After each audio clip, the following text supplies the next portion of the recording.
I was raised as a daughter-in-law by the Ryan family since I was young. At the age of 20, I married Ryan. At 24, I gave birth to Leo. Leo is a lot like Ryan, always quiet and not very close to me. Every night in the past, I would give them a cup of hot milk before going to bed. But one day, Ryan accidentally knocked over the cup and Leo secretly poured out the milk. I suddenly felt a little tired. The moment when the divorce agreement was handed to Ryan. He frowned and asked me. Just because of this? Yeah, that's why. What about your son? Leo, what are you going to do? Ryan returned to his usual expressionless face and asked me in a businesslike manner. I sat opposite him, like a guest at his negotiating table, and spoke calmly. I will give up custody of him. The house in the eastern suburbs will also be transferred to his name, and it can be used as compensation for child support. After all, this child has the same surname as him, so compared to following me, they seem like a real family. Ryan lowered his eyes and looked at me, with a dull expression in his eyes, as if he didn't understand what I was making a fuss about. Joyce, he said in a softer tone, if you're upset because of that glass of milk, I apologize. You know, I was drunk last night and didn't mean to do that to you. He explained patiently and always believed that it was the glass of milk that was the problem. Ryan came back very late last night from a social event. I waited for him for half the night and was woken up by the cold air he brought in when he came in. I got up from the sofa and saw him taking off his coat while holding his forehead in pain. I immediately went to the kitchen and brought him the milk that had been warm for a long time. In the past, although our relationship was not very good, it was still acceptable in terms of appearance. But last night, I asked one more question. Did you meet someone? The perfume you're wearing smells familiar. Ryan suddenly let go of the hand that was holding the milk. I didn't react for a moment, and the glass slipped from our touching fingertips, shattering the silence in the warm light of the room. Ryan's brows were cold and his aura was irritable. He looked at me coldly and warned me. Joyce, you've crossed the line. From now on, you don't have to wait for me at night, and you don't have to prepare milk for me anymore. My son Leo, after seeing what his father did, also secretly poured out the milk. When I found him, he stood at the door and apologized to me without any emotion. I'm sorry, Mom. Dad doesn't drink, and I don't want to drink either. Perhaps in the eyes of this father and son, it was just a trivial matter. I can't and shouldn't make such a big fuss about this. I didn't explain any more. Sign the document and hire a good lawyer. I chose to end my marriage with Ryan. Ryan talked a lot about the division of property in a light tone. I didn't really listen, and I didn't really care. Go back to the room and pack my things. He lowered his eyes and looked at me. Joyce, it will take some time to complete the formalities. You don't have to move out so quickly. This house can be left to you. I glanced at this man who was still calm and indifferent. Calmly replied to him with what he once said. It's better to do things cleanly and efficiently to avoid dragging things out and leaving problems behind. Ryan didn't say anything else. I never thought packing would be such an overwhelming task. The house is full of trivial things, every bit of which was arranged and piled up by me personally. I took a quick look around and finally decided to simply solve the problem, so I dragged my suitcase out the door. Ryan stopped me. Where are you going? Your parents' house? I'll have the driver take you there. No, I refused and told him. Remember to ask the nanny to clean up all my things tomorrow. I won't deal with them. Anyway, their family doesn't need someone like me to do the work. Before stepping out the door, I thought about it.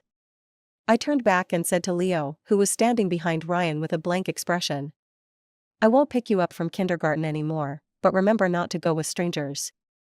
It can also be regarded as the final explanation I give to myself. After saying that, I turned and left. I never looked at this child again, the one who cried during weaning and whom I held in my arms and patiently coaxed all night long. I bought a ticket to leave the city. I randomly picked a southern city. Ever since I was told at the age of 14 that I would marry Ryan, my freedom and choices have been restricted. Later, after we got married, he never took the initiative to take me out for a walk except for some necessary activities. The most common part of my life is probably that I wait for them to come home every night and give them a cup of warm milk before going to bed. People in the circle say that Ryan's mother raised me very well and that I am a wife tailor-made for Ryan. Be worthy of his status and be able to take care of his life. The only downside is that it's too perfect. It's so perfect that it's a little boring and seems a little rigid. I once heard Ryan's friends tease him. Ryan, how does it feel to be living like an old married couple at such a young age? Your wife is so boring. She smiles like a fake person. Would you like us to introduce you to something interesting? Just a few days ago, Sam met a funny girl, just like Vivian back then. How about it, are you interested? Vivian is Ryan's first love. Ryan's mother didn't agree with them being together at the time, and Ryan resisted in every way possible. I don't know what happened afterwards. They broke up and Vivian went to another country. Then, when he was 20 years old, Ryan suddenly chose to accept the arrangement of his family and proposed to me. 4 years later, I gave birth to Leo. Oh, yes, I remember now. The familiar perfume I smelled that night was the one Vivian used to wear. Specially blended with gardenia fragrance. After finding a place to live in South City, I visited many places. The drizzle in the south of the Yangtze River and the hazy alleys, each of them makes me never tired of it. Unexpectedly, on the morning of the third day, I suddenly received a call from Ryan. He seemed to have just gotten up and asked me in a hoarse voice, Joyce, where are the pair of ruby cufflinks you bought for me at the auction last year? I paused. In the second drawer of the cloakroom. Then he asked him. What occasion? Ryan. A ribbon-cutting ceremony for a shopping mall. The matching suit is the fourth one in the second row. Ryan seemed to be still unconscious. He could hear the sound of rummaging through his phone and faintly complaining. I listened for a while and then asked him, Did you find it? The voice on the other end stopped, as if it had finally reacted. Found it. Sorry, I didn't mean to bother you. I said, and said. I know. Tell him. Ask the nanny to tidy up the house for you. If you can't find anything, you can go ask them. From now on, please don't bother me by calling me anymore. Ryan was silent for a moment, then said. Good. After hanging up the phone, I blocked his number and fell asleep again. But I couldn't sleep well this time. I had many bizarre dreams. At the age of 14, I was playing and laughing with my classmates on campus. There was a sunny day when I first met Ryan when I was 15. There was the pain of being caught by my dad and having my legs broken when I was 16, and I secretly ran out to play racing. Besides, there was another shrill ringing sound. I suddenly woke up from my dream and reached for my phone from the bedside in annoyance. It's an unfamiliar number. I pressed the answer button, and the other end asked politely. Hello, are you Leo's mother? I'm Leo's kindergarten teacher. Today, the kindergarten held a robot exhibition. Little Leo also participated, but he didn't bring his work. He said that you, his mother, prepared it for him. Would you mind if you could deliver it to the child? The teacher was very enthusiastic towards me. I clenched my fingers around the phone, closed my eyes, and felt indescribably tired. Not long ago, I was sitting in the living room, looking down at the video drawings, studying them frame by frame, doing Leo's handicrafts for him. It's just that we moved too fast that day, and the robot was still a work in progress. I looked at the bright sun that was already high in the sky outside the window and whispered to the teacher. I'm sorry, teacher. I no longer have custody of Leo, and I won't take care of him anymore. And, is he with you now? Oh, the teacher was quite embarrassed. Yes, little Leo is right next to me. I sighed. Could you please turn on the speaker? Okay. Thank you. There was the sound of a cell phone shaking from the other side, followed by silence. I think Leo can hear it. I whispered. Leo, the robot is in the toy box in your room. You can call your dad to send it to you, or you can ask anyone else to send it to you, but from now on, I hope you won't call me anymore. I won't pick you up or help you with handicrafts. You know, I'm no longer your mother. After saying that, I apologized to the teacher again and hung up the phone. It is really sad to say these words to the child that you gave birth to with half your life. I can't remember when Leo started to become more and more like Ryan. Ryan and I were destined to be together a long time ago. When I was 14 years old, my grandfather, father, and the elders of Ryan's family came out of the study with smiles on their faces.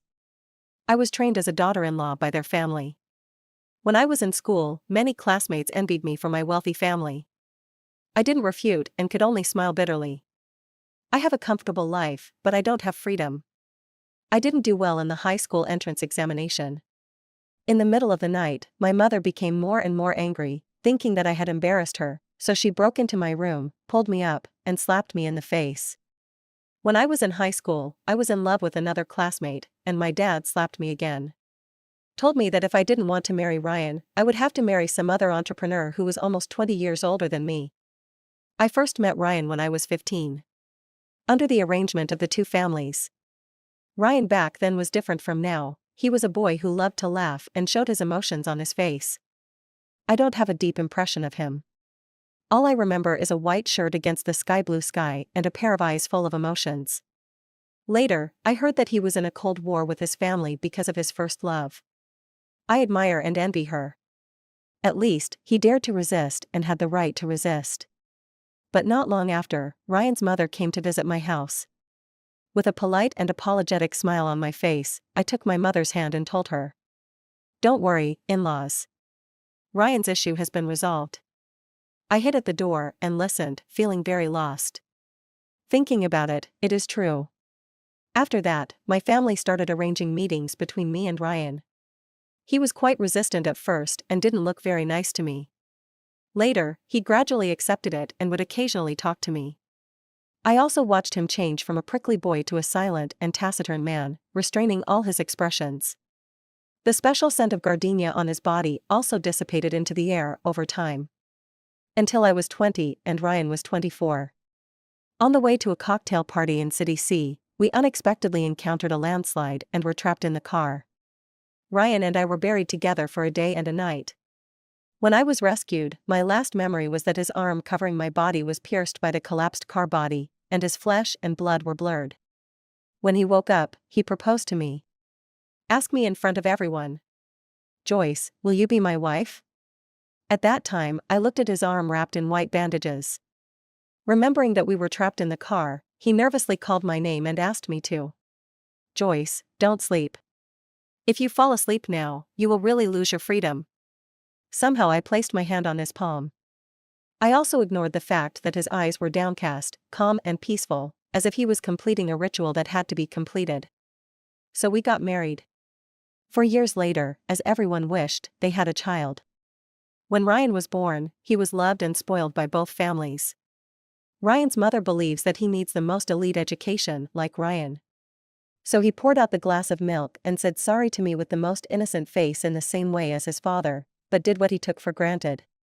I don't know what this father and son are thinking. Just 1 week. I got another call from Ryan. He used another number. Because I blocked him. It's not like Ryan to be so slow. After the call was connected, there was silence on the other end for a few seconds. Just when I was about to hang up for no apparent reason, Ryan's voice came over. "Joyce." He called my name. "Your parents said you didn't come home. Where did you go? South City?" He checked me. I know he has the ability. But there was unspeakable anger in my heart. During our 9-year marriage, he was indifferent and distant, and he and I were like passers-by living under the same roof. In just half a month, he has called me more times than he used to call in a year. I sent him a message before. "Will you go home for dinner tonight? Are you in a meeting? Does your stomach hurt? Do you want me to make some porridge for you?" He replied me at most one. What's left is my own piece of green." Now he acted as if nothing had happened. He asked me hoarsely on the phone. "Joyce, I feel a little upset from all the drinking I did at the social gathering today. Where did you put your medicine at home? Also, Leo caught a cold from a classmate in kindergarten. His fever reached 38 degrees, and he kept complaining about being uncomfortable. What did you do to make him feel better?" I was beyond angry. I suppressed my anger, trying not to sound like a hysterical lunatic, and told him word by word. "Ryan, we are divorced. I am no longer your wife, nor am I your babysitter. Whether you have a stomachache or not, Whether you can find stomach medicine or not, it's none of my business, and there's no shortage of people who will buy you medicine if you just give me a call. The child is sick. No matter how much you tell me, it's useless. I'm not a doctor, and I've never seen a father ask the child's mother what to do at a time like this. I don't know what you want to do, maybe you are unwilling, or maybe you are used to my care. But Ryan, I don't want to say anything too harsh. We are over. Don't bother my life anymore. Do you understand? After saying this, I hung up the phone completely. He turned over his phone, found the SIM card, and threw it into the trash can. In today's society, basically everything is tied to a mobile phone card. I didn't expect Ryan and Leo would call me every now and then. Naturally, I don't think Ryan still has feelings for me. It's just that I've been taking care of them for a long time, so it's hard for me to get used to it for a while. I applied for a new card and withdrew some cash. I signed up for a scientific expedition and went to the Northwest with them. This is a project I saw online. When it was first brought up, Ryan said he didn't have time. His friend laughed and said, "This is too shabby. Joyce, for Ryan's status, it's embarrassing to take such a cheap tour." I smiled and said nothing more. At the time, I thought it was just a passing thought. Their family would not allow me to act so recklessly. I didn't expect it to be so easy now. When a shackle is broken, the person who is bound will start to struggle from the bottom of his heart. The day we set out with the scientific expedition team. The sky is clear. The journey is by train. The train was shaking all along the way, and every time I was deeply trapped in a difficult dream, I would be slowly awakened by it. The sky suddenly brightens, and everything becomes chaotic and confusing. The scientific expedition was conducted in the form of a Qinghai-Gansu Grand Loop. Starting from Xining, we go to Shaka, Qinghai, passing the Karhan Salt Lake, and stopping at Decaden, Xiacadan, and Devil City. Mogao grottos rise from the desert, and Crescent Lake is quiet at night. Travel to Dunhuang and pass through Jiaguan, where you will see countless colorful donxia along the way. The people in the scientific expedition team are mainly geologists. They all look like they are not good at speaking, but they can talk eloquently to a pile of dirt, a blade of grass, or an unknown wild flower. Occasionally humorous, sometimes funny. The vast and sparsely populated Northwest is filled with strong vitality. There is no denying that my good family background and the training I received from the Ryan family over the years allowed me to see many things that others cannot access. In the past, I believed that going out for a walk would be more fun if I were with my family. But now, we hike in Yadin and camp in the desert. The burnt lamb and the dust made me see the brighter stars in the sky. I knew Ryan would still find out about my schedule, but that didn't matter anymore. Later, after the Northwest Loop was completed, I added the contact information of this group of new friends. After a few days of city cleanup, we set off again on the Sichuan-Tibet line. The moment we climbed MT Everest. I have severe altitude sickness. Shortness of breath, splitting headache. I almost thought I was going to die on this highest mountain. But in the distance, the sun was shining on the Golden Mountain, and everyone on the top of the mountain was shouting.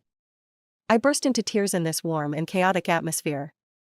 The team was busy giving me oxygen and feeding me high-sugar drinks. Thinking that I was feeling too uncomfortable, they tried to comfort me. "Hey, don't cry, girl. It's okay. Your blood oxygen level has risen. Don't be afraid. We are here. You won't die. Yes, big sister, you are so young, you will be fine. There is still a long way to go.